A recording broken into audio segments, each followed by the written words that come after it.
자, 이제 교육공무직 면접 제2강으로 들어가겠습니다. 자, 지난 우리 1강 때 설명했던 20가지 팁들을 잘 기억해 주시고 지금부터 이제 교재를 통해서 본격적으로 정말 꼭 필요한 내용들 그리고 여러분들의 합격을 위한 어떤 전략들을 잘 소개해 드리도록 하겠습니다.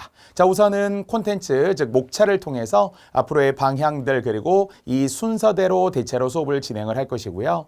자, 항상 면접은 상대평가입니다. 우리 1단계 시험 등을 통해서 또 서류 전형이나 소양평가를 통해서 여러분이 오셨던 또 일부 경쟁에서 충분히 이제 살아남고 또 최종 합격만을 남겨두고 있는 과정입니다. 교육공무직, 특히 우리는 교육이라는 게 앞에 붙어 있기 때문에 저도 뭐 교육학을 대학 때 배웠지만 교육은 정말 우리 뭐 전문 용어는 그렇게 이야기합니다. 피교육자의 타고난 잠재 가능성을 개발하여 이상적 인간으로 발전시키는 것이 교육이라고 하죠. 또한 우리는 이제 짐승과 식물과 사람의 용어를 달리 주거든요. 보통 짐승은 키운다, 식물은 기른다, 사람은 가르친다. 뭐 이런 이제 차이를 주기도 합니다. 뭐 짐승은 우리가 먹이를 주고 또 그렇게 하면서 점점 몸집도 커져나가는 키우는 겁니다. 뭐 식물도 마찬가지로 우리가 때로는 햇볕을 쪼이기도 하고 또 물도 주면서 이렇게 점점점 키워나가는 것 맞아요. 하지만 사람은 쌍방의 소통이라는 것이 필요합니다. 가르치고 배우는 거죠.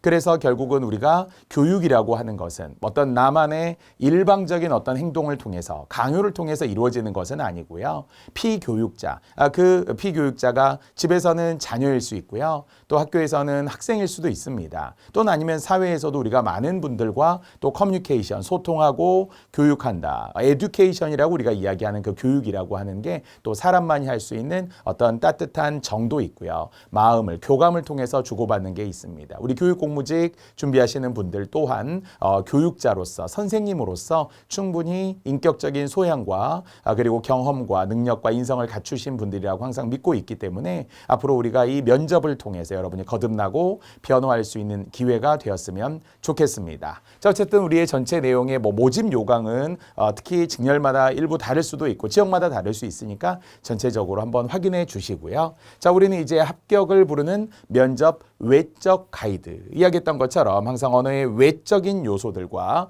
언어의 내적인 요소들이 포함이 되어서 이제 면접에서 잘 여러분의 능력이 드러나게 되는 것이거든요. 그래서 이제 전체적으로 면접이란 무엇이며 또 외적인 표현들, 외형 체크, 성공적 가이드, 면접에 대한 공통 질문들을 전체적으로 한번 안내해 드리고 자, 이제 본격적으로 우리는 이 공통 기출 문제와 관련해서 어떻게 면접 문제로 출제되었는지 역시 문제와 함께 해설들, 팁들을 책에 있는 그대로 역시 우리 전체 이렇게 화면을 통해서 보여드리니까 교재로 공부하시는데 어려움이 없을 겁니다.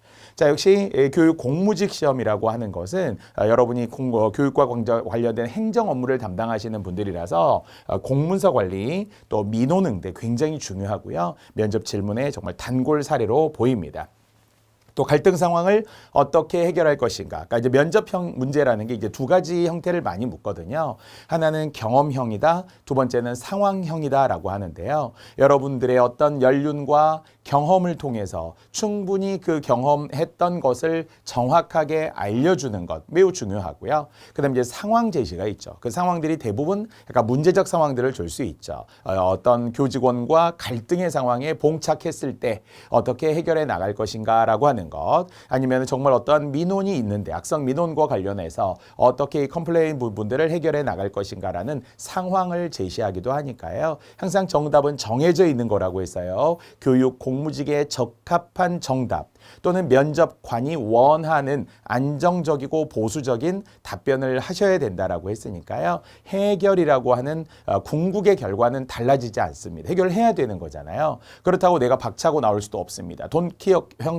형이 되어서 막 튀어나오고 럭비공이 되어서 어떻게 튈지 모르고 안정감이 없어서는 안 되잖아요. 그래서 항상 우리에게는 배려와 또는 협업이라고 하는 것 또는 역시 소통이라고 하는 것 이런 게 반드시 또 필요한 가운데 대답들이 이루어져야 합니다.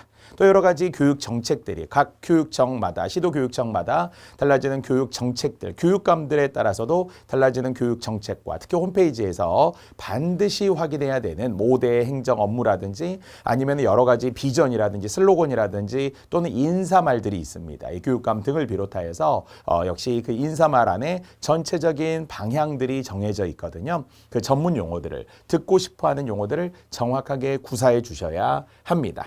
자, 그리고 이제 세부적으로 직종별 기출 문제가 이어지게 되면서 교무행정사 또는 초등 돌봄 전담사, 전문 상담사, 특수실무원, 조리원 등의 면접 문제들을 이렇게 각 직렬별로 나누어 놓았고요. 역시 여러분들이 준비하시는 직렬을 토대로 공부하셔야 하지만 그 이외의 직렬도 여러분이 보시면서 아, 저렇게 대답하면 나와 관련이 되겠구나. 공통적인 부분은 누구나 해당이 되지만 세부적인 직렬들도 내가 아니라 할지라도 함께 보셔도 좋아요. 그래서 공무원들도 보면 스터디, 보통 우리가 이제 면접 스터디라고 이야기하는 이 스터디를 짤 때 꼭 나의 직렬만으로만 공부하지 않아요. 한 4인, 5인 정도 모여서 스터디를 대체로 많이 하는데 저도 뭐 스터디 많이 학생들 짜주는데 지역으로는 유사해도 돼요. 지역으로는 뭐 거의 같아도 되지만 직렬은 좀 섞어서 공부하면 내가 모르는 부분들 또 저렇게도 대답하는구나. 저런 직렬들이 있구나. 사실 이제 안에 포함되어 있는 게 정말 교육행정 또는 행정학, 행정법 이런 것들이 다 이게 포함되어 있잖아요. 그래서 여러 용어들과 함께 그 직렬들에 대한 이해도 여러분의 면접에 눈을 뜨고 견문을 넓히는데 도움이 될 수 있으니까 다 참고하셔도 좋습니다. 자, 이렇게 우리가 이제 목차가 구성이 되어 있고요. 자, 그리고 또 좋은 것은 예상 문제까지 함께 가죠. 그러니까 단순한 기출 문제만이 아니라 이제 앞으로 어떻게 대비할 것인가. 역시 변화, 관리, 갈등, 청렴. 역시 우리는 공무원의 6대 의무와 관련해서 포함이 되어 있었던 성실의 의무도, 친절의 의무도, 그리고 특히 청렴의 의무라고 하는 게 뒤에 김영란법으로도 이어지기 때문에 많이 요구하는 사항들입니다. 자, 이야기했던 것처럼 이제 민원들이 왔을 때 어떻게 할 것이냐, 어디까지 응대할 것이냐, 무조건 우리에게 굴종을 요구하는 게 아닙니다. 복종이라고 해서 무작정 따라야 하고 고개를 숙여야 하는 건 아니잖아요. 법령에 의거하고 합리적인 근거에 의거하고 일단 의견을 들어준다, 경청입니다. 수렴한다, 좋아요. 하지만 이 다 들었다 한 다음에는 차근차근 설명을 해야죠. 사실 민원에도 여러 가지에 대응되는 여러 매뉴얼들이 다르잖아요. 그래서 일방적으로 막 강요하는 사람도 있는가 하면 사실은 진짜 깐깐하기는 하지만 그 말들이 맞을 때도 있거든요. 그러면 일단은 죄송합니다를 통해서 아니면은 네, 제가 시정하겠습니다라고 하면서 그리고 또 조목조목 설명할 수 있으면 돼요. 그러니까 차분하게 응대하는 것이 또 필요하잖아요. 자, 전문 지식이 있어야 된다고 했습니다. 역시 공무원의 5대 평정표, 역시 공무원 면접, 우리 교육 공무직 면접의 5대 평정표의 첫 번째, 두 번째라고 이야기했습니다. 그래서 공무원으로서의 정신 자세가 있고 전문 지식과 그 응용 능력이라는 게 들어가니까 용어를 구사하더라도 우리가 어떤 초등학생들, 중학생, 고등학생들 때 쓰는 단어들이 있죠. 학생 때 쓰는 말들이 있는가 하면 뭐 또는 우리가 성인이 되고 그다음에 이제 전문 직업인으로서 가져야 할 용어들이 있다는 거죠. 그래서 여러분의 표현 자체가 그냥 밥 먹었니? 어디 가니? 오늘 뭐 하고 놀까? 이런 게 아니고 여러분의 그 직렬에 맞는 용어들을 구사함으로써 면접관들의 청각을 매우 또 흡족하게 그리고 역시 수준을 좀 높여줄 수 있는 그런 전문 지식의 언어를 구사하는 것이 좋겠죠. 자, 마지막으로 전국 공통 학교 업무 이해하기 이렇게 해서 역시 교육 행정과 관련된 공무원으로서 여러분이 어떤 업무를 어떻게 해야 되는지 특히 각 학교 교육들의 이해가 필요하고요. 또 여러 가지 시스템들 특히 이제 K-에듀파인과 관련된 문제들도 물을 수 있겠죠. 국가 관리 회계 시스템입니다. 그래서 이제 2020년 이후부터 특히 각 유치원들, 사립 유치원들이 다 포함이 되어 있어서 의무화되는 것이잖아요. 회계와 행정과 관련해서 의무적으로 설치하고 거기에 기록을 해야 되는 K-에듀파인입니다. 물론 뭐 1,500억 이상의 혈세가 들어갔다라고도 하고요. 이걸 이제 하나로 통합하기 위한 국가 관리 시스템이라고 했습니다. 그래서 이런 특히 컴퓨터 사용 능력도 우리가 맡은 직렬, 우리가 우리가 지원하려고 하는 직렬과 상관없이 컴퓨터 사용 능력이 있다라는 것을 보여주는 것도 좋다라고 봐요. 물론 뭐 자격증이 있으면 얼마나 좋을까요? 컴활 2급이라도 자격증이 있어서 여러분들이 내가 컴퓨터를 통해서 지금 이런 시스템을 하는데 좀 능숙하며 잘한다, 이런 것들이 은연중에 드러나면 역시 우리는 바로 실무로 들어가야 되는 거예요. 어떤 무슨 우리가 수습사원을 통해서 아니면은 지금 내가 아르바이트를 하기 위한 일이 아니잖아요. 그러니까 이미 이 준비되어 있다. 예측 가능한 사람이다. 안정감이 있다. 이런 것들을 자꾸 어필해 주어야 상대평가의 면접에서 최종 픽업이 되는 거죠. 최종 선발이 되는 겁니다. 그래서 여러분들의 그 전문 능력과 함께 실제 각 학교 업무를 처리하는데 수행하는 데 있어서 나는 뭐 완전히 잘한다 이런 건 아니지만 그래도 준비되어 있고 공부하고 있고 오늘까지도 준비했다. 어제 뭐 했느냐? 어제 면접 준비를 했어야죠. 면접장에 가기 위한. 다만 그 면접 준비라는 게 무엇이냐? 그러면은 책을 통해 이 강의를 통해서 하는 것도 물론 필요하지만 첫 번째 발로 뛰는 거. 진짜 여러분들이 어떤 근무하게 될 근무지에 직접 가보고 아니면은 교육청이라도 가보고 근처 학교라도 가보고 그래서 그때 업무가 어떻게 진행되는지를 보았다. 지인을 통해서라도 내가 아는 사람들, 친구분들이 있거나 이렇다면 내가 어떤 것들을 잘 들어보았다. 어려움들이 있는 걸 알게 되었고 아니면은 또한 더불어서 여러분이 실제 컴퓨터 사용 등을 통해 업무 작성하고 있었다. 미리 내가 지금 프로그램 만들고 있었다. 이런 것들도 저는 좋다고 보거든요. 그래서 면접 준비를 발로도 뛰고 또 가슴으로도 뛰고 머리로도 하고 손으로도 움직이고 이런 능력들이 반드시 또 준비가 필요하다라고 생각을 합니다. 자, 마지막까지 최근에는 이제 정보 보호와 또 민원, 특히 앞에서도 이야기했듯 부정 청탁 및 금품 등 수수의 금지에 관한 법률인 김영란법과 관련하여서 조금 더 구체적인 정보들을 객관적으로 아는 게 필요합니다. 자, 이런 목차를 통해서 우리는 순서대로 이제 진행을 하게 될 것이고요. 자, 순서는 첫 번째 역시 언어의 외적인 요소들을 통해서 면접 가이드를 이제 순서대로 시작하도록 하겠습니다. 쉬었다가 바로 제가 페이지를 바꾸어서 들어가도록 할게요. 자, 이제 본격적으로 우리 합격을 부르는 면접 외적 가이드, 우리 교재 순서대로 들어가도록 하겠습니다. 자, 무엇보다도 이 안에 있는 기본적인 팁들 그리고 꼭 알아야 할 내용들이 들어있으므로 여러분의 소양을 위한 준비 과정으로 보시면 되겠습니다. 자, 우선 이제 면접 질문의 의미와 관련하여서 전체적으로 이제 이야기를 하려고 합니다. 자, 우리 팁의 첫 번째에서도 안내드렸던 것처럼 이제 면접은 공손하게 자신의 가치를 말하는 것이다. 항상 우리가 콘텐츠, 본격적인 내용보다는 그 내용을 말하는 자세와 어떤 말하는 여러분의 마음가짐에서 이미 당락이 좌우되는 것이기도 하고요. 면접관들은 그 외양과 함께 안에 여러분의 진정한 마음을, 진실된 마음들을 꿰뚫어 보려고 노력할 겁니다. 그래서 정말 가장 근원적인 면접의 정답은 하나라고 했잖아요. 진솔하게 말하라. 그리고 정말 대화하듯이 너무 긴장하고 너무 잘하려고 하지 말고 내가 엄청난 전문가인 것처럼 과장할 필요가 없다라는 거예요. 실제 이제 면접을 담당하시는 분들이 대부분 그 분야의 전문가인 공무원들이시잖아요. 그러니까 지나치게 우리가 막 문제적인 상황을 설정하고 막 다 바뀌어야 하며 기존의 조직에 대해서 막 부정하며 이럴 필요는 없고요. 그래서 아는 것은 안다고 하고 모르는 것은 모른다고 하되 다만 모른다로 끝내서는 안 된다고 했었잖아요. 진솔하다라는 게 몰라요, 저는 아는 게 없어요, 할 줄 몰라요. 이런 걸 원하는 건 아니잖아요. 그래도 최선을 다하고 부족하지만 알려고 노력하겠다라고 하고 연구하겠다라고 하고 이 다른 분야에 대해서는 깊이 있게 연구했는데 그 부분에 대해서는 제가 조금 부족한 부분이 있었습니다 라고 말하고 대신에 제가 이 다른 부분에 대해서 말씀드려도 되겠습니까? 라고 공손하게 한 번 더 제안을 해보고 이런 것들도 좋다고 보고요. 어쨌든 공손하게 자신의 가치를 말하는 것이 면접이다라고 가장 기본적으로 우리는 알고 있습니다. 자, 그래서 직접 만나서 얼굴과 얼굴로 만나는 거라고 했죠. 최근에 뭐 어떤 기업들은 비대면으로 면접들이 많이 이루어지고 있기도 합니다만 우리는 현재 면접이 역시 면대면으로 대면으로 이제 이루어지면서 인품과 언행과 그리고 역량을 평가하는 인품과 언행과 역량 등을 평가하는 최종적 시험이다. 이렇게 분명히 이야기를 했고요. 자, 사실 이제 면접의 복장부터 시작을 하는데요. 이제 정부에 의해서 민주적인 조금 절차들 좀 편하게 해주면서 공무원들도 꼭 정장을 할 필요는 없다라고 이야기는 합니다. 하지만 실제 면접장에 가보면 대부분 정장을 하고 오죠. 뭐 남성분들 대체로 진한 양복에 그다음에 구두에 이렇게 오는 게 좋죠.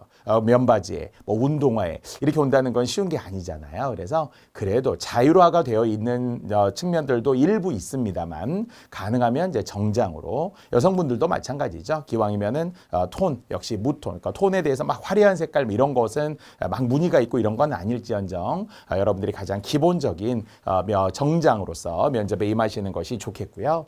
공손한 태도와 언행을 구사한다. 하십시오체로 하는 것이 해요체보다 더욱더 격식적인 말투니까 뭐뭐 했어요, 했고요 이런 말들보다는 했습니다 이렇게 하는 게 더 좋겠죠. 자, 역시 나의 가치를 면접관이 요구하는 답변과 기대에 가깝게 표현할 수 있도록 노력해야 한다. 자, 계속 같은 이야기지만 면접관이 요구하는 질문이 있어요. 그런데 그것을 참신하다, 창의적이다, 개성을 보여준다라고 해서 튀는 답안을 할 필요는 없다라는 이야기죠. 그래서 안정적으로 답변을 해야 된다. 보수적으로 답변을 해야 한다. 원하는 답변은 이미 정해져 있고요. 그래서 그 기대에 가깝게 표현할 수 있도록 해야 한다. 얼마 전에 치러진 이제 돌봄 전담사 경남에서 교육청에서 있었던 그 면접 제자분들의 이야기를 들어보아도 보통 한 5문제, 많으면은 한 7문제 정도 짧은 시간, 한 5분에서 10분까지, 최대 10분까지라고 하더라도 실제 면접을 보면 그렇게 길게 되지 않은 경우가 많거든요. 그런데 5문제 질문했는데 3문제만 답변을 하고 2문제는 답변을 잘 못했어요. 그래서 나오면서 굉장히 아쉬워했겠죠. 뭔가 막 이거 떨어졌구나. 나 이거 정말 실패했어. 이렇게 생각했는데 최종 합격합니다. 그러니까 여러분이 답변할 수 있는 부분에 대해서는 최대한 답변을 잘 하시고요. 혹시 부족한 부분이 있더라도 그 자리에서 막 실망하는 표정이 바로 나타나고 막 나도 모르게 에이 막 머리 긁고 막 심지어는 비속어 사용을 하고 막 나도 모르게 돌아 나올 때 문을 꽝 닫고 제자들 이야기도 약간 하얘질 때가 있거든요. 그러면 흔히 우리가 멘붕 상태가 오면서 마지막에 내가 어떤 이야기를 했는지 기억이 안 나요. 이런 분들이 있어요. 우리가 다 준비한 마지막 멘트들이 있거든요. 첫 멘트와 마지막 멘트는 대부분 달달달 외워서 준비해 가는데 마지막에 어떤 이야기를 했는지 심지어는 내가 문을 어떻게 닫고 나왔는지도 기억을 잘 못하는 제자분들이 있더라고요. 그래서 정말 항상 100번, 1000번이어도 좋으니까 시뮬레이션, 모의 실험들, 모의 면접 등을 통해서 가까이에 있는 카메라로 좋고요. 가족과 함께도 좋다라고 했죠. 아니면 정말 함께 혹시 면접 준비하시는 분들이 있으면 이렇게 서로 이야기를 해보면서 긴장을 정말 좀 누그러뜨리고 좀 안정감을 계속 유지해주면 좋습니다. 자, 분명히 나의 가치는 정말 순전히 나만의 가치가 아니라 우리 모두 다 공감하는 가치여야 한다라는 것이죠. 나를 위하는 것이 아니라 나라를 위하는 것이, 국가를 위하는 것이 우리가 궁극적으로 되어야 하는 공무원을 이제 선발하는 시험이잖아요. 그래서 역시 안정적이고 보수적인 답변이 필요하다라고 말이죠. 자, 그래서 우리는 공직 가치가 있고 공직관이 있다라고 했으니까 어떠한 여러분의 가치가 교육 공무직에 적합한 가치여야 한다라는 이야기죠. 그래서 이게 일치해야 된다는 거예요. 나도 모르는 사이에 나의 성향이 뭔가 전혀 이 교육 공무직에 안 맞는데 드러나도 안 된다라는 거죠. 최근에 뭐 성격 검사, 심리 검사, MBTI 검사라고 하는 그런 이제 심리 검사들이 있어서 내가 어느 정도의 성향이고 어떤 사람인지를 여러분들을 먼저 잘 확인하고 그래서 거기에 부합하도록 실제 교육 공무직에 부합하도록 변화해 주는 것이 또 필요하다라고 했고요. 자, 그래서 이제 보통 체크해야 할 요소가 무엇이냐? 그게 2가지가 있으며 하나는 외적인 요소, 2번째는 내적인 요소가 있다고 했어요. 자, 외적인 요소는 이제 겉으로 보이는 거죠. 자신의 이미지, 또 보이는 태도 등이 될 것이고요. 자, 내적인 요소는 생각, 사상, 콘텐츠 이렇게 된다고 했습니다. 자, 한 번 더 얘기했지만 우리가 이제 면접의 3요소라고 이야기하는 것이 경험과 인성과 능력이라고 이야기했는데 그래도 외양을 통해서 겉모습을 통해서 첫인상이라는 게 드러나고 겉모습은 단순한 외모를 말하는 것은 아니잖아요. 눈빛, 거듭 신뢰, 자세, 말하는 것. 제가 점점점 이 면접들을 모의 면접들도 많이 진행을 하면서 좀 젊으신 분들 또는 예비 공무원들과 면접을 진행을 했을 때 제일 아쉬운 것은 입이 잘 안 움직여요. 그러니까 약간 웅얼웅얼 거리십니다. 발음도 잘 안 들리고요. 그래서 정말 입을 쫙쫙 좀 크게 벌리고 마치 우리 아주 어렸을 때 음악 시간 들어가면 음악쌤이 제일 먼저 뭐 했냐면 아에이오우 이렇게 노래 발성 연습을 할 때 입을 크게 벌리라고 하잖아요. 마치 웅변대회 할 때 정말 우리가 있는 그대로의 모습을 막 크게 호소하고 설득하려고 할 때 입이 막 보입니다. 아나운서들 뉴스 진행할 때 보면 거의 뭐 얼굴의 절반이 입인 것 같아요. 입을 보면 되게 신기해요. 이게 또 비뚤어져서도 안 되잖아요. 어떤 분들은 막 이렇게 밑으로 처지고 이게 한번 이렇게 입술이 까지고 이런 분들도 있더라고요. 근데 그렇지 않도록 정말 명확한 자세로 자꾸 확인해야 되는 거울을 통해 보아야 되고요. 끝발음 정확하게 하려고 명료하고 명쾌하게 발음하도록 또 있어야 되는 거죠. 어쨌든 외적인 요소들도 분명히 있고요. 그 다음에 역시 그의 생각, 사상, 뭐 내용이라고 하는 콘텐츠 이런 것들이 당연히 내적 요소가 되겠죠. 전신 거울 앞에서 보셔야 되고요. 분명 자신의 습관. 제가 지적하면 대부분 이 학생분들이 뭐라고 하느냐. 깜짝 놀랍니다. 저도 잘 몰랐어요. 저에게 이런 습관이 있었다니. 선생님이 지적해 주시니까 그런 것 같아요. 뭐 이런 여러분들의 분명히 말하는 습관이나 외모나 아니면은 동작도. 뭐 저도 사실은 이제 이렇게 면접 강의를 하다 보니까 여러분에게 막 하나라도 알려드리고 싶어 손동작이 들어가긴 하는데요. 면접장에서는 지나친 손동작은 당연히 안 되죠. 우리가 무릎 위에 좀 이렇게 잘 반듯하게 올려놓고 가끔 손동작은 할 수 있습니다만 그게 지나쳐서도 안 된다라고 했어요. 근데 여성분들은 앞에서도 이야기한 바 있지만 막 손동작이 막 귀 뒤로 넘어가고 그다음 머리 만지고 뭐 이런 분들이 의외로 많고요. 남자분들은 막 약간의 사족처럼 하는 습관들이 있어요.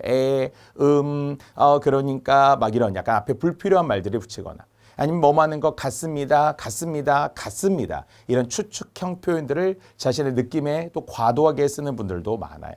그래서 역시 녹음해서 들어보아라. 아니면 그것을 직접 써보아라. 자신의 말에 대해서 써보았더니 서술어의 어미 부분이 내가 요거는 좀 고쳐야 되겠다라고 할 때도 있고 들어갈 때도 마찬가지입니다.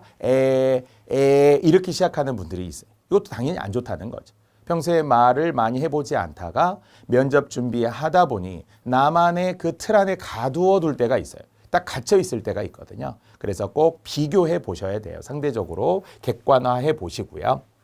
자, 이런 이제 외적인 요소들. 그 다음에 역시 이야기했지만 녹음해서 들어보고 속도는 어떤지. 항상 뭐 잘못된 건 둘 중에 하나죠. 너무 빠르거나 너무 느리거나인데 대부분 이제 면접장에서 보면 말이 조금 빨라져요. 왜 말이 빨라지느냐? 긴장하니까 그렇거든요.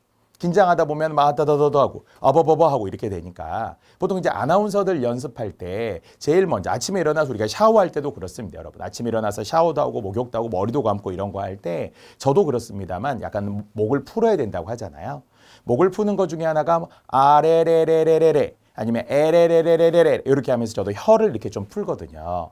여러분도 면접장 들어가기 직전에도 혼자 이렇게 하셔도 돼요. 아레레레레레레레레 에레레레레레레레 이렇게 하다 보면 이 혀가 약간 잘 움직이고요. 끝발음을 명확하게 하기 위해서 또 목소리도 미리 가다듬어야지 가만히 있다가 심지어는 막 우리가 2시간, 3시간 대기할 때도 있는데 대기하고 들어가자면 목이 좀 갈라져요. 그래서 미리 좀 목을 가볍게 좀 풀고 낮은 목소리에서 푸는 거예요.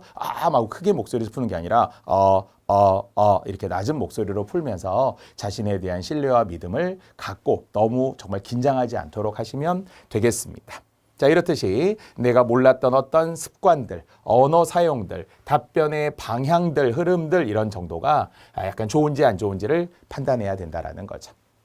자, 어쨌든 우리가 이제 면접에서 가장 기본적인 것은 항상 지원 동기와 그런 의미의 간단한 자기소개와 뭐 성격 또는 뭐 생활 신조, 뭐 포부 이런 거 분명히 있습니다. 자, 이야기했지만 우리 5대 평정표 중에 맨 마지막에 있는 게 뭐라고 했어요? 맨 마지막 5번째 있는 것이 발전 가능성이라고 했어요. 의지력입니다. 그래서 앞으로 내가 어떻게 할 것이냐. 잘할 수 있다라는 것을 계속 보여줘야 된다고 했어요. 시작은 미약하였으나 내 나중은 심히 창대할 것이다 라고도 이야기하는 성경 구절처럼 여러분들의 미흡하고 조금 부족한 부분들은 면접관도 다 알아요. 하지만 이제 거기에 뭐가 필요하냐라는 거죠. 앞에서처럼 전문 지식과 응용 능력이 있어야 됩니다. 창의력도 있어야 합니다. 그리고 예의와 품성도 분명 갖추고 있어야 되고요. 발전 가능성, 잘할 수 있다, 잘할 수 있다. 그런 것들을 약간 좌우명 섞어서 좌우명 중에 가장 좋아하는 건 뭘까요? 네, 제가 해보겠습니다 라는 적극적인 태도. 할 수 있어요? 못하겠는데요. 이거 어떻게 야근할 수 있어요? 남아서 할 수 있어요? 일요일에 나와서도 할 수 있어요? 뭐 커피 심부름 할 수 있어요? 네, 할 수 있습니다 라는 기본 자세, 수용하고 배우는 자세를 원하고 그다음에 긍정적이를 바라는 거예요. 그래서 매사에 친구들 사이에서 주변 사람들에게 저는 이런 평가를 받습니다. 주변에서 뭐라고 하시던가요? 여러분을 이라고 하면 바로 여러분이 준비된 멘트가 있어야 된다. 제가요 좀 투덜거리고요. 제가 평소에 좀 불만이 많은 편이고요. 이런 답을 원하지는 않을 거 아니에요. 설사 우리에게 그런 느낌이 있더라도 항상 좀 주변을 밝게 해준다라든지 아니면은 참 예의가 있다. 그리고 좀 바른 사람이다. 반듯하다. 뭐 이런 것들이 사실 필요하죠. FM이다. 군대 같으면 표준이라고 말하는 것처럼 FM. 그래서 매사에 FM처럼 처리한다. 어느 정도 필요합니다. 그러니까 약간의 우리가 좀 고지식한 부분들, 나쁜 의미의 고지식함은 역시 융통성과 함께 가는 것은 좋은데 그래도 딱 교육 공무직이라고 하는 게 정말 학교 업무라고 하는 게 가장 보수적인 집단이 학교거든요. 오랫동안 누적되어 있는 작은 어떤 사회, 소사회죠, 소사회. 그 잘 바뀌지도 않아요, 구성원들이. 그래서 그렇다 보면은 이제 그 사회 내에서 조직에 잘 적응할 수 있는지, 정말 어디에 혼자 던져놔도 생활할 수 있는지, 이런 것들이 또 필요하니까 여러분들이 잘 적응한다. 조직의 문화, 내가 잘 그동안 융통성 있게 그다음에 잘 융화하면서 지내왔다. 이런 것들의 답을 원하거든요. 그래서 그런 성격을 직접적으로 여러분이 드러내 주셔야 된다는 거예요. 아쉬움을 남기면 안 되는데 끝나고 나서 후회되고 아쉽고 뭔가 내가 대답을 잘 못한 어색함, 석연치 않음 이런 게 남아있으면 안 되니까 원하는 답을 하시고 원하는 단어를 사이사이에 표현하시고 가능하면 공통 질문부터 시작해서 직렬과 관련된 세부적인 질문이 나올 때 여러분의 전문 용어들을 사이사이에 끼워서 넣어주시면 훨씬 더 면접관들에게 좋은 인상을 주고받게 될 겁니다. 자, 어쨌든 물론 이제 질문이 다채로워지기 때문에 모범 답안 같은 답변은 지향하라. 제일 위험한 모범 답변이 뭐예요? 최선을 다하겠습니다. 뭐 열심히 하겠습니다. 이거 너무 추상적이잖아요. 그러니까 최선을 다한다, 열심히 한다라는 것은 누구나 아는 답인데 이것을 어떻게 바꾸어 표현할 거냐라는 거예요. 그래서 저는 성실한 사람입니다라는 말을 우리는 분명히 어떻게 보여줘야 되잖아요. 그래서 계속 우리는 기왕이면 공무원의 6대 의무부터 4대 금지 의무들도 우리가 존재하지만 이런 공무원의 의무와 관련된 용어들을 성실, 청렴, 친절, 공정 뭐 이런 것들이 비밀 엄수 뭐 다 있지만 이런 용어들을 써주되 조금은 새롭게 말할 필요도 있긴 하죠. 거북이가 토끼를 이기는 것의 가치를 알고 있다. 나는 거북이와 같은 삶을 살아왔다라는 거예요. 차근차근 쉬지 않고 흐르는 물처럼 뭔가 어떤 우리가 표현을 하더라도 약간 좀 새로운 말들을 한 번씩 써주는 건 좋은데 지나치게 뭐 화려하고 지나치게 뭐 언변이 탁월하여서 유려한 듯한 이런 것도 바람직하지 않아요. 사기꾼이니까. 그래서 여러분들의 있는 그대로의 속마음을 차근차근 이야기해 주시되 진솔하게 다만 최선을 다하겠다, 열심히 하겠다 무슨 이야기를 던져도 꼭 그렇게 말하시는 분들이 있어요. 저를 뽑아주세요. 저를 뽑아주시지 않으면 후회하실 거예요. 이런 거 안 좋은 거잖아요. 그래서 어떤 안정적이고 정확한 답변을 하되 지나치게 너무 상투적인 표현들 이런 것도 좋지 않고요. 자, 면접에서도 면접의 의미와 의도를 파악하는 것이 가장 중요합니다. 자, 그래서 우리가 지금 이 면접 2강이지만 면접 2강에서 앞으로 계속 해야 될 반복적인 말들이 있어요. 묻는 말에 정확하게 대답하라. 묻는 말에 정확하게 대답하라. 자, 그러니까 이게 이제 결국 오늘의 핵심이고요. 이게 이제 두 가지 때문에 그러는데 첫 번째는 요즘에 이 면접관들의 고충, 면접관들이 가장 좀 불만스럽게 생각하는 게 의사소통 능력이 떨어진다. 1순위래요. 원래 이제 2순위, 요즘 신입사원들 중에서 가장 큰 문제가 뭐냐, 2순위. 이게 외국어 능력. 물론 이제 외국어 능력에 대한 것도 필요하잖아요. 뭐 문서 작성 능력 이런 것도 필요하다고들 하더라고요. 그런데 그것보다 1위. 가장 큰 문제가 뭐냐, 의사소통이 안 된다는 거예요.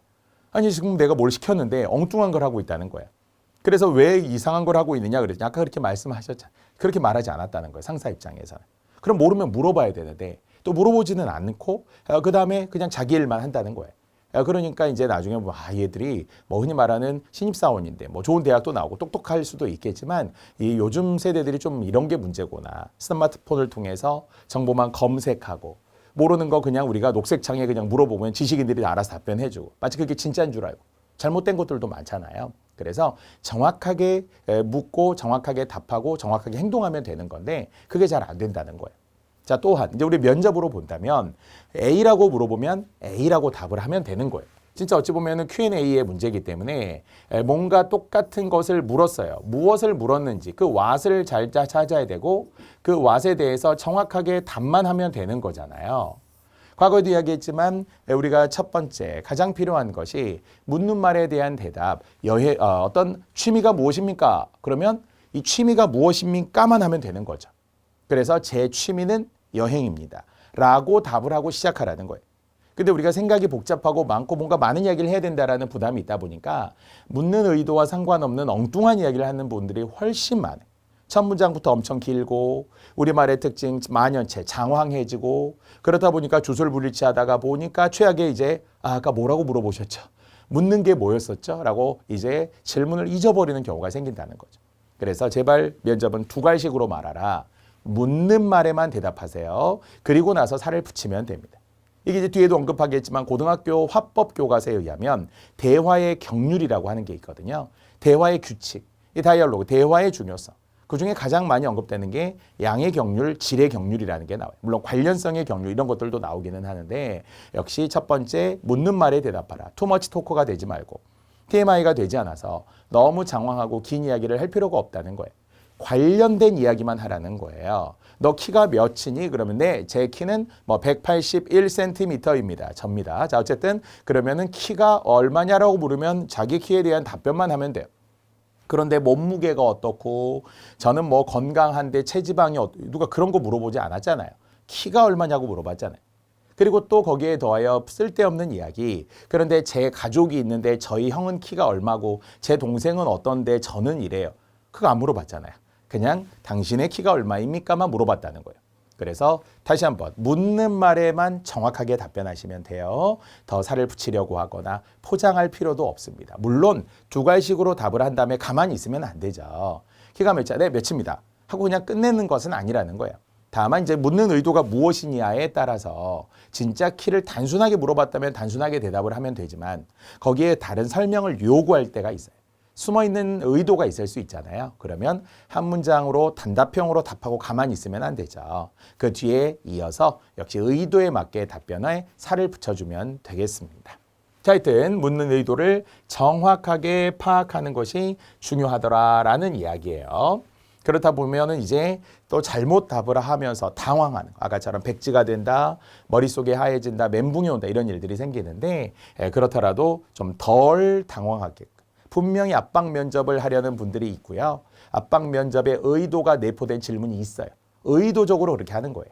네, 그렇더라도 막 웃으면서 최대한 우리가 미소를 띠면서 네, 이 부분은 정말 제가 잘 생각하지 못했던 부분인데 알려주시면 감사하겠습니다. 다음에 더 준비해서 철저하게 공부하도록 하겠습니다. 이런 거 있잖아요. 예로부터 이제 많이 나오는 질문 중에 하나예요. 예전 삼성전자 같은 경우. 삼성전자의 단골 문제 중에 하나래요. 어떤 이 면접 공간을 설정하고 이 공간을 탁구공으로 채운다면 탁구공이 몇 개가 필요할까요? 이렇게 물어보면 우리가 탁구공의 지름이나 무게를 말하는 건 아니잖아요. 그것은 결국은 약간의 난센스로 질문하면 난센스로 답을 하라. 순발력을 원하는 질문이라면 순발력으로 답을 하라. 왜 이런 의도들이 있어요. 회사는 특히나 창의적인 인재를 많이 요구하다 보니까. 그래서 그 당시에 삼성전자의 모범 답안은 무엇이냐. 탁구공은 하나만 있으면 됩니다. 이 공간에 탁구공이 하나만 있으면 됩니다. 나머지는 제 열정으로 가득 채우겠습니다. 이게 예상 답안. 그러니까 탁구공의 개수가 중요한 게 아니라 어차피 내 열정으로 가득 채우고 나머지 탁구공 하나만 있으면 됩니다. 이런 것이니까 여러분에게도 순발력이나 아니면 그 당황할 때 어떻게 대처 능력 이런 것들을 요구할 수도 있거든요. 그래서 모두 함께 아우르는 대비할 수 있는 자세가 되어야 합니다. 자, 이런 것들로 우리가 앞에서 내용과 다 관련이 되어 있군요. 자, 또 쭉 넘어가 봅시다. 자, 보통 이제 우리가 면접 때 나올 수 있는 기본 질문들이죠. 자기소개. 딱 준비되어 있어야 한다는 거죠. 보통 이제 자기소개서, 자소서라고 하는 것으로 서류로 내신 분들도 있고요. 아닌 분들도 있어요. 그냥 바로 시험을 보신 분들, 적성검사나 이런 소양검사를 보신 분들도 있는데 자기소개에서 분명히 딱 정해져 있어야 되겠죠. 아까 말했지만 그냥 단순한 성격을 말하는 게 아니에요. 어렸을 때부터 살아온 가정 환경을 말하는 게 아니에요. 그 직렬과 관련된 전문 능력이 있는지, 그래서 내가 앞으로 오랫동안 60세까지 근무했을 때 지구력과 그다음에 인내력과 참을성과 배려심이 있는지 이런 것들을 포함한 자기소개이기 때문에 그냥 오로지 그냥 혼자 나만의 성격, 그냥 정말 살아왔던 과정 이런 이야기를 할 필요가 없어요. 기니까. 그래서 짧게 정제되어 있는 집약되고 요약되는 자기소개서를 교육 공무직에 맞게 답을 하셔야 한다라는 거고요. 자, 지원 동기도 그냥 단순한 지원 동기가 아닐 거잖아요. 그 직렬과 적합한. 그래서 제 제자분들 중에도 공무원의 분명 자소서나 아니면은 그의 면접 준비를 해야 되는데 예전에 본인이 회사에 취업하려고 할 때 썼던 자소서를 그대로 가져다가 저에게 보여주시는 분이 있어요. 그러면은 이거 언제 예전에 써본 거죠. 이 공무원 이야기가 하나도 들어있지 않고 이 직렬 이야기와 전혀 관계없는 그냥 오직 사담, 사적인 자소서인데 이거 예전에 어디 써본 적이 있죠? 그러면 대부분 맞아요. 제가 예전에 어디 회사에 취업할 때 쓰던 걸 그냥 가져와 봤어요. 그러면 안 된다는 거죠. 그냥 회사에 취업하는 건지 아니면 교육 공무직으로서 그 학교 업무와 행정 업무와 관련된 교육이라는 내용이 꼭 들어가줘야 된다고 했잖아요. 그래서 결국 그 직렬에 맞게 반드시 써야 하더라라는 거. 자, 경력 공백 이야기들도 많이 고민하시는 건데요. 저는 개인적으로 그래도 있는 그대로 말하는 게 좋다고 봐요. 어떤 다른 일을 했었다면 그 일을 했었다라고 하고 또 아니면은 정말 아이를 키우느라고 내가 이렇게 했지만 그러면서 교육과 그다음에 역시 누군가를 돌보고 가르친다라는 것에 대해서 또 새로운 깨달음을 얻게 되었고 그래서 더 전문적인 일을 해보고 싶다. 잘할 수 있다라고 하시면은 좋아요. 아니면 공부하다 보니까 경력이 일부 단절되기는 했지만 그 공부를 책으로서가 아니라 사회로서 사람으로서도 함께하고 있었다. 이렇게 좀 약간 포장을 할 필요는 있는데요. 감추지는 말라는 거예요. 막 숨겨놓고 뭔가 언급 없이 가다가 나중에 그게 드러나는 제일 위험한 건 이제 페이크라는 거죠. 페이크, 거짓으로 하고 아니면 없는 정보를 막 넣어서 하고 이렇게 해서는 안 되는 거니까요. 자, 이것도 상사의 부당한 업무 지시. 사실 따지고 보면 그냥 업무 지시가 아니잖아요. 부당한 거죠. 그러면은 처음에는 어때요? 일단은 의견을 들어주는 듯 하다가 대화와 그다음에 뭔가 다시 질의를 통해서 재차 확인을 하는 건 필요하대요. 첫 번째, 이 일을 이렇게 저에게 시키신 게 맞습니까? 라든지 이게 어떤 규정에 있느냐라는 것을 조금 따져보는 것은 필요해요. 가장 최악의 경우는 신고한다. 자, 신고한다 최악입니다. 왜일까요? 이것은 너무 이게 좀 독단적일 수 있는 거죠. 이 대화와 타협이라는 게 없는 상태로 무조건 신고해서는 이게 너무 튄다는 거예요. 그래서 그게 아니라 이제 상사에게 확인하고 아니면은 뭐 대화를 통해서 보고 아니면 그 상사와 비슷한 직급의 다른 분들에게 약간 SOS를 청하는 거예요. 혹시 사실 이 부장님께서 이런 일을 맡기셨는데 이게 맞는 걸까요? 라든지 라고 하면 맞아 그런 거 원래 이렇게 하는 거야? 그러면 하면 돼요. 근데 그건 이상한데 이건 아닌데 라고 할 수 있거든요. 그랬을 때는 이제 다시 한번 대화하고 뭐 식사 자리를 마련하거나 차를 마시면서 대화를 해보면서 이게 아니다. 그러면 이거는 시정을 요구해야 되는 거예요. 시정을 요구하는 것이지 뭐 부당한 업무라도 무조건 따르겠습니다. 이건 안 되죠. 불법적이거나 위법적인 것에 대해서 동조할 필요는 없는 거거든요. 그래서 업무 태도와 방식, 거듭 이야기지만 뭐가 있어야 된다고 대화해야 됩니다. 그다음에 역시 조언을 뭐 구해야 되고요. 그러면서도 또 설득하고 이렇게 확인하고 이런 작업들이 있어야 되는 거예요. 물론 최악의 경우는 신고해야 돼요. 최악의 경우는 신고해야 되는 게 맞는데요. 그것은 가장 마지막 단계인 거지 처음부터 그렇게 할 필요는 없겠죠. 자, 거리 이야기 면접에서 많이 나옵니다. 자, 이 거리에서 요구하는 것은 정말 가까이에 있는데 뽑아줄 것 같은 거예요. 아니면 집이 좀 먼데 가능하겠느냐. 이것도 꼭 부정적인 질문이라고 할 수는 없어요. 이사 올 자신 있고 준비하겠다. 제 제자 중에서도 공기업 같은 데 이제 취업하려고 부산에 있는데 기업이 그러면은 부산에 내려가서 뭐라고 해야 돼요? 부산은 오늘부터 제2의 고향입니다. 저는 원래 서울 출생이지만 부산이 이제 제2의 고향이며 이사 올 것이고 가까이 있는 공간에서 하겠습니다. 이런 의지를 좀 보여줘야 된다는 거예요. 그러게요. 너무 멀어서요. 저도 고민이에요. 이런 뽑아주겠어요? 그러니까 안 되는 거예요. 그래서 거리의 문제, 그래도 의지를 알고 싶고 그래도 뭔가 나는 충분히 할 수 있다. 배우는데 장소가 또는 거리가 무슨 상관이 있느냐. 충분히 해결할 수 있고 이겨낼 수 있다. 이렇게 해주시면 뽑아주겠죠. 그래서 긍정적인 결과, 긍정적인 답변을 원한다라고 했습니다. 자, 또 뭐 가까워요. 뭐 전공을 살릴 수 있느냐 없느냐. 이것도 대부분은 우리가 원하는 직렬이 전공이라고 하는 게 뭐 대학의 과를 의미하는 것보다는 내가 해왔던 일들일 수 있다라고 저는 생각을 하거든요. 그러니까 대학에서는 이런 전공을 했지만 이 일을 내가 종사하면서 이제 전문가가 되었고 그래서 그 전문적인 지식들을 다양하게 내가 배웠다. 선배들과 후배들을 통해서도 알게 되었고 동료들을 통해서도 알게 되어서 부족한 부분이 없도록 더 연구하겠다 하면 돼요. 전공과 혹시 다르신 분이 있다면. 다만 이제 당연히 전공과 같으면 가장 좋겠죠. 그래서 학부에서 배웠던 것을 그냥 단순한 교양과 아니면은 전공의 얕은 개론의 수준이 아니라 전공 심화에 깊이 있는 지식들을 뭐 학사일 수도 있고 석사일 수도 있고 더 공부하신 분들도 분명히 있을 텐데요. 그래도 전문적인 능력을 분명히 정확하게 표현해주고 잘할 수 있다라는 자신감을 보여주어야 합니다. 그러니까 사실은 우리가 지금 임용이 되는 것은 신입으로 임용이 되는 것이기는 하겠지만 선발이 되는 순간 여러분은 전문가여야 된다는 거죠. 그래서 예비 교육 공무직으로서 예비 공무원으로서 전문가로서의 모습을 보여주어야 된다는 거죠. 그러니까 많이 배우겠습니다라는 것도 좋아해요. 분명히 좋아합니다. 잘 배우겠습니다. 근데 잘 배우되 저 또한 그러한 능력이 있으니까 크게 어려움이 없이 시행착오를 최소화하는 가운데 준비하겠습니다. 1년을 10년처럼 배우겠습니다. 아주 좋다고 보거든요. 저도 역시 제가 학생들을 가르치면서 처음에 저도 초짜였겠죠. 처음에 저도 초짜였을 때 제가 친구들한테 했던 이야기가 있거든요. 친구들아, 나 죽었다고 생각해줘. 자, 왜? 1년 동안 나는 이 일에 정말 내가 매진해야 되기 때문에 너희들 만나서 우리가 밥 먹고 차 마시고 뭐 술 마시고 이럴 시간이 없다는 거예요. 그래서 내가 1년 후에 내가 전화할게. 내가 연락할게. 이렇게 했고 그 1년이 지났는데 어땠어요? 1년 동안 배웠는데 10년처럼 저도 배웠지만 부족함을 깨달은 거예요. 1년에 이게 할 수 있는 일이 아니에요. 친구들한테 또 양해를 구하고 1년 후에 내가 다시 또 연락할게. 자, 이렇게 친구들하고 점점 멀어지게 됐어요. 멀어지게 됐지만 친구는 멀어졌지만 일은 가까워진 거죠.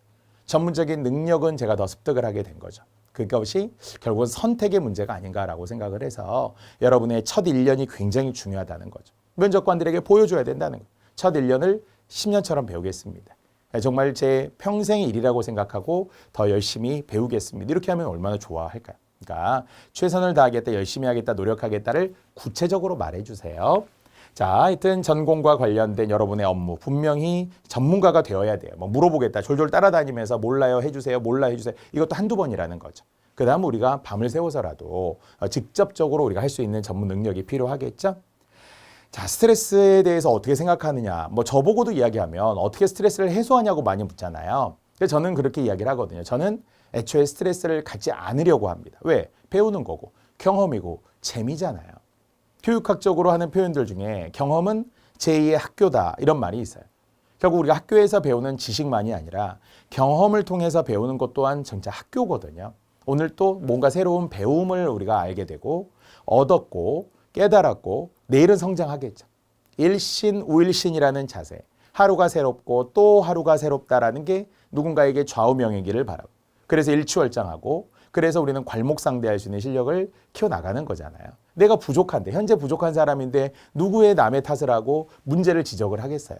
배워야 합니다. 끊임없이 배워야 하는 모습들이 우리에게 있는 건데 아직도 마찬가지라는 거예요. 지금도 저는 배우는 거 즐겁습니다. 새로운 도전하는 거 즐겁습니다. 스트레스가 어디 있겠어요. 스트레스는 우리가 뭔가 잘하고 막 복잡한 가운데에서 내가 얻는 건데 그렇지 않아요. 최대한 단순화하고 내일에 최대한 집중하다 보면 굳이 스트레스를 처음부터 갖지 않는 것이 더 중요하지 않을까. 물론 운동을 통해서 풉니다. 대화를 통해서도 풀고요. 독서를 통해서도 풀 수도 있습니다. 그것이 올곧은 가치관, 우리 근본적 가치관이 좀 토대가 되어야 하겠죠.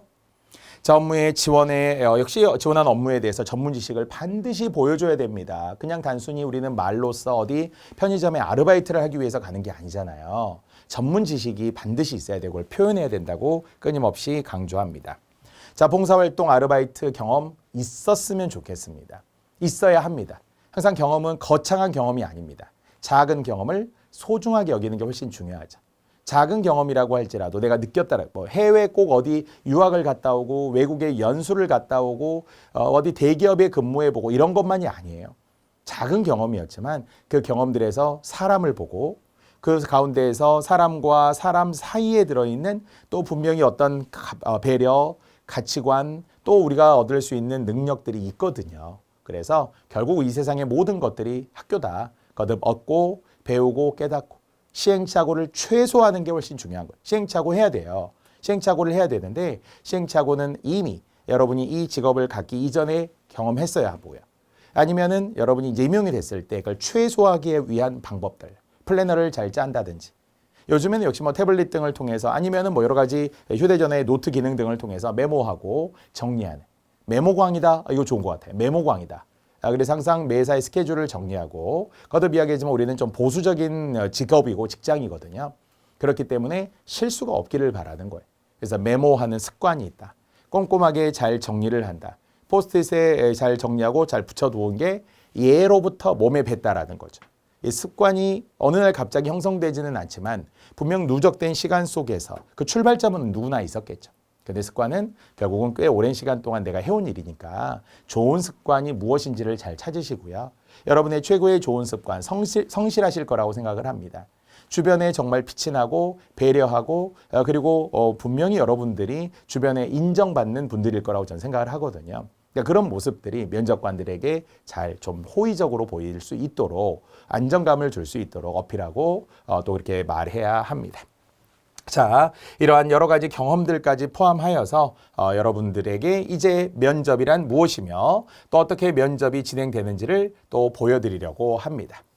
자, 앞에서도 이야기했던 것처럼 언어의 이제 외적인 요소들이 분명히 있고요. 뭐 간단합니다. 그 중에는 반언어적, 비언어적 표현이라고 하는데 이때 반이라는 것은 언어적인 요소가 절반 정도 들어있는 것. 그러니까 얘기했지만 톤이나 색이나 속도나 말투 이런 것들은 다 언어적인 요소와 관련이 있고요. 반면에 비언어적 요소라고 하는 것은 이제 언어가 아닌데 의사를 전달하는 거 있었죠. 그것이 동작, 거듭 제스처, 눈빛 이런 거 있죠. 손짓 이런 거 포함해서 비언어적 요소라고 해요. 결국은 두 가지가 모두 필요하더라라는 거예요. 반언어적 요소와 비언어적 요소를 통해서 실제 안에 있는 콘텐츠도 있지만 그 외적인 요소. 자, 그래서 이야기했던 것처럼 첫인상 5초의 법칙이라는 책이 시중에 있어요. 뭐 3초 만에 끝낼 수도 있고요. 첫인상 5초의 법칙의 대표적인 게 눈빛, 눈동자라고 했잖아요. 눈에서 따뜻하고 신뢰감을 줄 수 있는 눈빛. 이것도 가능하면 눈을 좀 최대한 크게 뜨세요. 눈을 막 이렇게 뭐 어떤 크고 작은 게 사람마다 다르겠지만 그냥 단순한 외모가 아니라 좀 초롱초롱한 눈빛, 반듯한 눈빛. 확실한 것은 들어올 때부터 거의 절반의 당락이 좌우된다고 제가 항상 생각을 하는 게 눈빛이 자꾸 시선이 밑으로 가고 분산되고 이게 깜빡깜빡 자주 하고 그러면서 자신감이 없어 하는 게 딱 느껴져요. 이름을 말하고 요즘은 이름 대신에 이제 번호를 말하는 게 대부분이라고 했습니다만은 이게 부정행위와 관련이 된다고 그래서 그런데 당당하고 똑바로 말해야 되는데 막 이름을 말하는 자리하면 저는 이렇게 말할 거예요. 안녕하십니까 반갑습니다. 정원상입니다. 이렇게 스타카토로 말할 것 같아요. 근데 이름이 안 들릴 때도 있어요. 정원상입니다. 정원사님, 정원 누구를 말하는 건지를 모르겠어요. 그러니까 누구라고 이름이 어떻게 된다고요? 번호가 어떻게 된다고요? 다시 재차 물어볼 수 있거든요. 명확하게. 딱딱 칼같이 잘라서 말을 하시고 그리고 눈빛을 보더라도 정말 신뢰할 수 있도록 자세가 동작이 막 다가가라고 했었잖아요. 여러 가지 언어의 외적인 요소와 함께 언어의 내적인 요소 그리고 말할 때도 또박또박 차근차근 너무 빠른 속도로 하지 말라고 그랬어요. 원래 1분에는 200자에서 250자 정도 1분에 200에서 250자라고 했지만 아나운서들 뉴스 하듯이 하는 톤이 가장 좋다라고 말했고요. 저도 사실 예전에는 속도가 조금 느렸는데 강의를 하면서 말이 좀 빨라지더라고요. 왜냐하면 확실히 많은 것을 막 짧은 시간에 전달하려다 보니까 그렇습니다. 그래서 제 속도도 조금 빠른 편이긴 한데요. 여러분들은 좀 차근차근 그러면서도 꼭 필요한 부분에 대해서는 좀 더 큰 목소리로 당당하게 이야기하셔도 좋습니다. 요즘 이제 공무원들 보면 비대면 또는 이제 대면이기는 하더라도 칸막이 다 설치되어 있으면서 뭐 킨텍스를 비롯해서 큰 공간 안에 여러 명들이 좌우에 이렇게 같이 면접이 진행되는 경우들이 많거든요. 그래서 면접관들이 요즘에 이야기한대요. 너무 크게 말하지 말라고. 왜? 옆에 다 들리니까 서로 좀 방해되고. 실제 내가 말하면서도 옆에서 같이 말하는 게 서라운드처럼 좌우에서 막 들릴 때가 있대요. 그럼 어떻다고요? 이게 최대한 집중해서 말해야 된다는 거죠. 옆에 소리가 들려서 방해되고요. 이것 때문에 무슨 질문인지 놓쳤고요. 이런 일이 없어야 된다는 거예요. 이 모든 상황들을 특히 부정적 상황들을 설정해 두어야 돼요. 다 하늘은 내 편인 건 맞지만 실제 면접장에 들어가서 보면 방해되는 요소들, 뭔가 나에게 부정적으로 영향을 미치는 요소들이 분명히 있거든요. 그런 모든 것들을 극복하셔야 합니다. 이겨내셔야 하고요. 자, 이렇게 짧고도 강렬한 의사소통이 진행된다. 들어가는 순간부터 자세, 거듭 발걸음, 신발 소리 이런 거 있거든요. 너무 또각또각또각 질질질 끌듯이 이렇게 들어가서도 당연히 안 되고요. 그래서 우리는 비언어적인 요소들, 이것은 철저히 외적인 요소이기 때문에 겉으로 보이는 이미지, 동작 이런 것도 있다고 했었고요. 또는 역시 반언어적 요소, 대표적인 것이 목소리라고 이야기했으니까 남성분들은 중저음으로, 여성분들은 한 톤을 올려 조금 쾌활하고 밝게 말하는 게 좋다고 분명했습니다. 뭐 남녀 차별을 말하는 건 아닙니다. 청각적으로 듣는 효과가 있어서 그렇더라라는 것이죠. 특히 대부분 이제 면접관들은 자세 하나만으로도 짐작할 수 있는 전문가이더라라는 거예요. 그래서 너무 과장할 필요는 없다라고 했어요. 왜냐하면 너무 밝게 하려고 해도 그게 막 목소리가 떨릴 때가 있고요. 또 우리가 낮은 목소리를 한다고 했는데 그게 잘못하면 안 들릴 수가 있어요. 그러니까 역시 연습하셔서 가장 좋은 목소리를 드러내면 좋아요. 그래서 보통 자료에 의하면 우리는 실제 언어적 요소, 콘텐츠가 중요할까라고 생각하지만 7% 정도밖에 영향력을 미치지 못한다는 거예요. 오히려 의사소통의 비중에 비언어적 요소의 비중이 가장 높네요. 시선, 표정, 자세, 몸짓, 있죠? 그래서 이게 눈에 잘 보여서 당당함이 좀 몸에 배고, 아무래도 리더 전문가, 걷는 것부터 약간 나오잖아요. 어깨 쫙 펴고라고 이야기하는데 우리가 막 위축돼가지고 딱 봐도 저는 몰라요, 막 아는 것 없는데 그냥 이 자리에 왔는데 어떻게 제가 왔는지도 모르겠어요. 이런 표정이면 뽑아주지 않을 거라는 거예요. 엄청난 치열한 경쟁 속에 여러분이 당당하게 지금 임용이 되고 선발이 되어야 되는 거니까요. 자, 또한 역시 아까처럼 반언어적인 요소 중요하다라는 거예요. 목소리의 톤, 어조, 세기, 속도 이런 것들을 모두 포함하여서 청각적인 요소들도 이런 의사 결정에 중요한 영향을 끼치기 때문에 우리는 이러한 비언어적 요소, 반언어적 요소의 중요성을 이야기했던 것이죠. 자, 이런 내용들이 지금 쭉 진행이 됩니다. 자, 역시 하나만 이제 본격적으로 우리는 이제 다음 시간으로 들어가도 되겠어요. 비언어적 요소부터 시작해서 세부적으로 이야기를 3강을 통해서 진행을 하겠습니다. 자, 이번 2강의 핵심 제가 2가지만 이야기해 드릴게요. 첫 번째, 아까 우리 네모로 써놓았던 거 기억하시죠? 묻는 말에만 대답하라. 묻는 말에 정확하게 대답하라 하는 것은 만고불변의 진리입니다. 무엇을 물었는지에 대해서 그 핵심을 파악한 후 2가지식으로 답을 하라는 것이죠. 이게 제가 말하려는 핵심 하나였고요. 자, 두 번째는 이제 전체적으로 우리가 이제 면접으로 들어가는 과정이기 때문에 이런 반언어적 요소와 비언어적 요소, 그리고 여러분이 안정적이고 보수적이며 준비된 분이라는 것을 잘 보여줌으로써 면접관들에게 호의를 상중하에서 상으로서 평가받을 수 있는 또 여러분들이 되셨으면 좋겠습니다. 자, 2강은 여기까지고요. 이제 3강으로 또다시 이제 본격적으로 계속 진행을 해 나가면서 면접의 모든 것들을, 그리고 또 공통 문제들로부터 더 쭉 실제 Q&A까지 함께 진행해 나가도록 하겠습니다.